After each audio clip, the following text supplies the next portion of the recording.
Bonjour à tous, aujourd'hui nous allons voir comment capter et comprendre les tendances crypto. L'expression consacrée c'est bien les narratifs crypto. Pour ça, on va commencer avec un premier site qui s'appelle défilamment.com qui est vraiment un site de référence pour tous ceux qui utilisent la finance décentralisée. Je vais d'ailleurs faire plus de contenu sur la DeFi prochainement, donc n'hésitez pas à claquer le pouce, à vous abonner et surtout on poursuit la vidéo évidemment sur les narratifs. Donc ils ont créé un nouvel onglet, vous voyez qui est juste là, narrative crypto. Il est tout nouveau, il est tout frais, il est tout beau, c'est magnifique. Donc vous y allez, vous pouvez cliquer et vous voyez que les courbes qui s'affichent affichent sur les. Là, j'ai positionné sur les 365 derniers jours les tendances qui dominent au fur et à mesure du temps. La première là qui saute aux yeux, si on clique dessus, c'est les meme coins. Alors, pour rappel, pour ceux qui ne sauraient pas, un meme coin, c'est une crypto-monnaie qui ne sert à rien. À la base, c'est une blague. Souvent, c'est des têtes d'animaux, de chiens, de chats, de poissons, d'hippopotames nains. Très important, d'écureuil, Peanuts, l'écureuil martyr qui a été assassiné par l'administration démocrate américaine. Si vous ne connaissez pas cette histoire, voilà, je me joins à la peine de tous les supporters de Peanuts. Mais bon, bref, à la base, c'est des blagues, ça reste du casino. Le seul avantage que je vois, qui n'est pas insignifiant, c'est qu'il n'y a souvent pas d'investisseurs professionnels au départ. C'est-à-dire que tous les tokens sont relâchés de façon générale et tout le monde a la même chance. Si vous achetez très tôt donc, un meme coin qui a très peu d'argent dessus, si pour une X raison l'attention des médias spécialisés ou des médias généraux, en tout cas l'attention du public se concentre dessus, vous avez peut-être la possibilité de faire des multiples indécents. Mais on en revient au casino. Si vous jouez au loto, vous pouvez gagner des millions. Mais combien gagne? Alors après, il y a une phrase que j'aime beaucoup, c'est que 100% des gagnants ont joué. Alors voilà, donc choisissez votre drogue comme toujours, choisissez vos risques. Mais si vous êtes gambler, allez-y. C'est pas mon cas, mais par exemple, j'ai un tout petit bag, mais j'ai un petit bag de Doge. Voilà, bon, c'est l'emblématique, c'est la première blague. C'était vraiment une blague initialement pour se moquer de toutes les altes qui sortaient et qui disaient je peux faire mieux que Bitcoin, moi aussi je peux faire mieux, moi aussi je peux faire mieux. Y en a qui se sont dit tiens, on va faire une blague, on va mettre une tête de chien et ça a fonctionné. Alors je crois que les créateurs du Dogecoin aujourd'hui n'en ont quasiment plus, mais ils ont lancé une tendance qui se poursuit et qui va se poursuivre, même si ce n'est pas le narratif que je vais retenir pour 2025.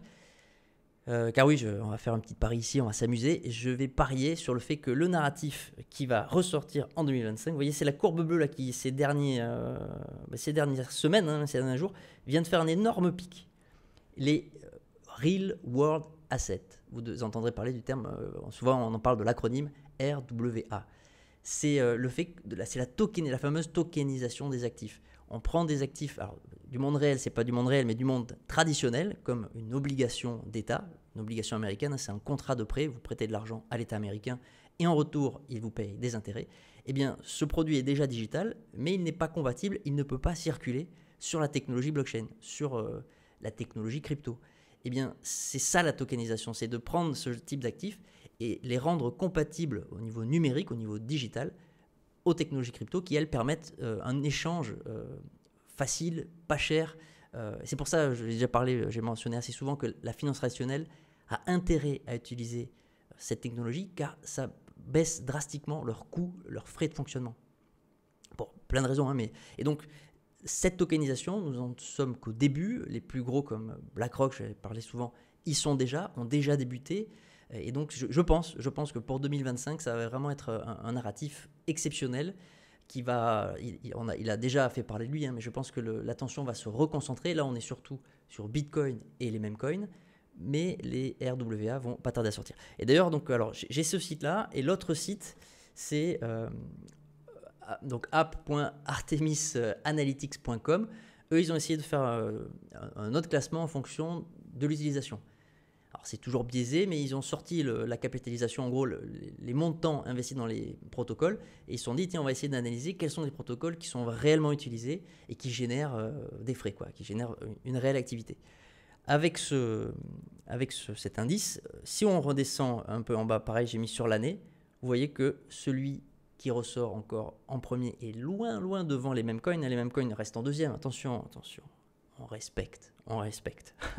Mais celui qui ressort en premier, c'est les RWA. C'est vraiment en fait le secteur, même si je crois, moi j'en entends pas encore trop parler au niveau général, c'est le secteur qui, je pense, va drainer la plus grande partie des liquidités, on va dire, des institutionnels ou en tout cas des financiers classiques. Encore une fois, parce qu'il y a un réel intérêt, de réelles applications. Et si, donc, vous pouvez aller sur ce site, hein, vous pouvez regarder d'ailleurs, c'est une autre façon, je vous avais montré sur CoinGecko, en fonction des catégories, vous pouvez aller chercher vos pépites, chercher quels sont les protocoles qui sont déjà en tête de chaque catégorie, et si vous souhaitez investir dans l'IA, vous choisissez vos champions. Et là, c'est une autre façon de faire, c'est une autre façon de classer. Et si on va dans les RWA, justement, alors eux, ils en retirent 4, Ondo, Mantra, Clearpool et Maple. Si on revient sur Defilama et que l'on accède, donc pareil, à la classe des RWA, là, on peut rentrer dans la classe et ils nous font aussi leur classification. Alors là, c'est classé en fonction des performances du token. Ça peut être un piège. Moi, j'aime bien classer soit en market cap, donc plus la capitalisation du projet est grande, plus il y aura de liquidité, plus souvent le projet sera solide. Le premier, par exemple, c'est Mantra, et vous voyez qu'il y a presque 3,5 milliards de dollars investis dans le projet. Donc ça, c'est des projets qui ne devraient pas s'écrouler du jour au lendemain. Rappelez-vous que tout ça n'est évidemment, il n'y a pas de conseil d'investissement. Je vous partage tout ceci à but pédagogique pour que vous puissiez vous débrouiller et trouver vous-même, en fonction de vos risques, de votre aversion au risque, vos investissements. Le deuxième est donc Ondo Finance avec 1,5 milliard, Quant, Pendle, etc. etc. J'ai choisi j'ai fait un mixte des deux classifications et j'ai choisi de vous présenter 4 de ces cryptos. On va commencer par Ondo. Ondo Finance, donc qui est bien capitalisé, on l'a vu, 1,5 milliard. Le rapport de force a toujours été du côté des acheteurs, il n'a jamais basculé encore du côté des vendeurs, donc c'est quand même un actif très recherché. Depuis, on a vu un top de toutes les altes en juin 2024. Vous voyez qu'il a un peu dégonflé, et si on refait, comme toujours pour ceux qui suivent les vidéos, je suis sûr que vous êtes habitués maintenant, on place un Fibonacci du plus haut au plus bas avec des projections pour essayer d'imaginer si les liquidités viennent, si l'action des prix continue à la hausse, quelle cible pouvons-nous atteindre, quelle cible pouvons-nous envisager. Et donc là, on voit que la première grande cible se situe entre 2 $ et 2,40 $ par Ondo, et ça nous ferait, si admettons qu'on rentre aujourd'hui, une progression de 250%, 2,5 fois sur l'investissement. Rappelez-vous que ça peut partir dans l'autre sens, hein. Donc vous devez faire votre rapport bénéfice-risque. Par exemple, un petit exemple, là vous prenez position longue, vous vous positionnez aujourd'hui, vous vous dites tiens, moi je vise mon scénario, mon hypothèse, c'est ici, et après, alors, soit vous visez 0, vous mettez ça à 0, donc vous risquez 1000, si ça tombe à 0, vous avez perdu 1000, si ça atteint votre objectif, vous avez gagné 2500, soit vous positionnez entre guillemets un stop loss, mais admettons que vous vous dites à 0,5, s'il revient à 0,5, je coupe ma position. Alors, mais il faut la couper. C'est bien de se dire s'il vient à 0,5, je coupe, c'est bien d'avoir un plan, mais ensuite il faut l'appliquer. Combien d'investissements combien de positions spéculatives sont devenues des investissements? C'est justement à cause de ça, car on ne sait pas couper nos pertes. Et votre cerveau joue contre vous. Votre cerveau vous dira non, garde, ça va remonter, ça va remonter. Il ne faut pas écouter ses émotions. Donc, soit vous investissez une somme, vous êtes prêt à aller à 0 et vous regardez les perspectives au nord et ça vous va, oui, non. Soit vous pouvez vous positionner un stop loss, ou en tout cas une zone où vous allez vendre à perte. Vous calculez entre le point d'entrée et le point de sortie quelle somme vous allez perdre si vous actez cette vente. Et quoi qu'il en soit, si vous le faites, appliquez-le. Si vous mettez en place ce plan, réalisez-le. Très, très, très important. Bref, on continue. Donc, Ondo Finance, qui est pas mal. Alors, les volumes reviennent un peu. Ça sent bon. Ça sent bon, surtout si ça se poursuit. Mais comme toujours, rien n'est assuré. Alors, je voulais vous montrer pour le plaisir. Justement, j'ai choisi Mantra aussi, qui est ici. Voilà, Mantra DAO, c'est OM. Enfin, c'est le jeton ici, il s'appelle OM.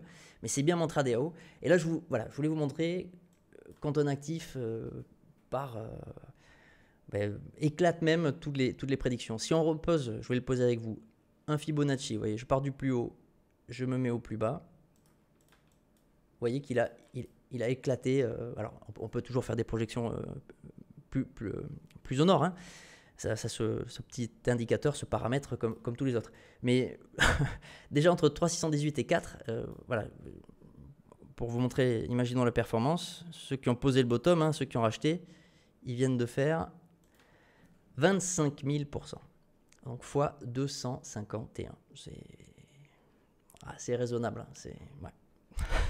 Non, c'est énorme. C'est énorme. Alors, voilà, personne ne peut le savoir. Hein. D'ailleurs, si on fait un petit replay, ça peut être rigolo. Hein. Hop. Vous voyez, quand vous êtes là, quand vous avez posé votre Fibo, là, vous te dites, le RSI va peut-être passer en boule, mais on est encore en bear, je sais pas. Difficile d'imaginer, hein, si j'avance. Hein. Difficile d'imaginer la suite. Hein. D'ailleurs, je vous la mets, regarde, nous la vivons ensemble. Chaque bougie, on est en hebdomadaire, chaque bougie représente une semaine pour ceux qui ne seraient pas habitués à l'analyse chartiste. Et donc là, on a envie de vendre. Regardez, là, si je mets une pause, là, hop, je mets pause. Admettons, regardez, là, on est rentré là parce qu'on est fort, parce qu'on s'est dit, tiens, je crois en ce projet. Là, on a déjà fait 2700% fois 28. Fois 28 sur son investissement. Il faut prendre des profits en route. Hein. Bon, il y a beaucoup ont très probablement vendu, alors que si on poursuit l'histoire, regardez, c'était que le début. Il y a un petit doute, là, on hésite, et non, il continue, et il va to the moon. Donc ça s'anticipe pas. Pareil je vous ai parlé de la couper ses pertes. Il faut savoir laisser courir ses gains, c'est difficile aussi, car ça active notre aversion au risque dans les gains. Ouais, ça existe aussi. Comme je vous l'ai dit, votre cerveau agit contre vous dans tous les sens. Quand ça parte à la baisse ou que ça parte à la hausse, vos émotions, votre cerveau va agir contre vous.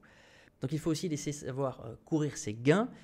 Une des façons pour ne pas tout couper, parce qu'on ne sait jamais jusqu'où ça va, c'est de prendre des profits partiels. Vous pouvez séquencer votre sortie de la même façon que vous pouvez séquencer votre entrée. Il y a plein de façons de faire, mais en tout cas, voilà, séquencer votre sortie en se fixant des objectifs, en laissant un reste de position pour les cas où ça fait comme mantra DAO, où ça fait des performances complètement dingues. Poursuivons avec ces poules. Alors ces poules, vous voyez, donc j'ai placé le Fibo en avance, et pour se dire que c'est peut-être atteignable, hein, pourquoi pas. Alors lui, voilà, là il y a une énorme résistance, faut la casser, mais si on la casse, on peut faire un pullback et qu'on accélère, c'est tout à fait possible d'aller chercher 3200%, un petit x33, c'est respectable. Surtout que pareil, dans les figures un peu légendaires, là vous avez une énorme tas-séance. Hein, voilà, on peut voir une énorme tas-séance. Le rapport de force, je reste en hebdomadaire, on est toujours en hebdomadaire. Le rapport de force est du côté des acheteurs, donc pour l'instant la probabilité est la poursuite à la hausse, même si on ne fait qu'attaquer cette résistance qui va pas nécessairement céder facilement. Donc voilà, ces poules, un autre projet relativement bien capitalisé. Et enfin, Quant US dollar, lui je voulais sélectionner car il n'est pas encore parti. Et d'ailleurs la semaine n'est pas clôturée, donc peut-être que le RSI qui est en train de basculer en zone acheteuse, hein, le rapport de force est en train de basculer du côté des acheteurs, c'est pas encore acté parce que la clôture n'est pas faite. Et regardez, pareil, mais les oranges clairs, c'est les pièges. C'est les fausses sorties ou les pièges. Vous voyez qu'il y a une zone du RSI qui est un peu floue et on est en plein milieu, on est en plein dedans. Donc on peut pas savoir, on peut prendre des paris. Vous pouvez encore une fois calibrer votre risque de la même façon. Hein, vous utilisez ce petit outil, position longue. Admettons que vous rentriez aujourd'hui, soit vous vous positionnez à 0, soit vous réglez en vous disant mais je suis sûr qu'il ne fera pas de nouveau plus bas ou je ne crois pas qu'il fera de nouveau plus bas. Si ça passe à 33, si le prix descend à 33, je coupe ma position. Et en revanche, si ça se passe bien, j'ai pas posé le Fibo. On va poser un Fibo. Hop. On le met bien de bout en bout. Et on vise, allez, on va être conservateur. On vise la première zone d'extension. Ça fait quand même un 750, hein, fois 8,5. Fois 8,5. C'est à vous, encore une fois, de vous demander si le rapport bénéfice-risque est positif. Si ce projet, là je ne fais pas à part le fait qu'il est dans les real world assets, dans le narratif real world assets, je ne connais pas le projet Quant. Hein, et je ne sais pas qui sont les créateurs, qui sont les investisseurs. Ça, c'est des éléments que vous pouvez aller rechercher de votre côté, qui pourront peut-être conforter l'investissement sur ce projet. C'est vous qui décidez. Je considère que l'analyse technique est supérieure à l'analyse fondamentale, mais maintenant, mixer les deux, c'est le mieux. Voilà. Un bon projet avec des bons fondamentaux et une analyse technique qui dit le momentum est là, c'est parti, les liquidités arrivent, l'attention du public ou des gros arrivent, j'y mets une bille. Pour moi, c'est les meilleures décisions. Voilà, donc c'est tout pour cette vidéo. Je vous laisse aller explorer les sites, aller explorer les courbes, faites vos recherches par vous-même.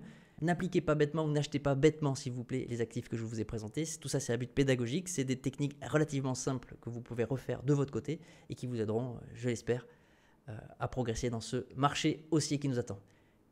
Claquez le pouce, abonnez-vous, prenez soin de vous. À très vite.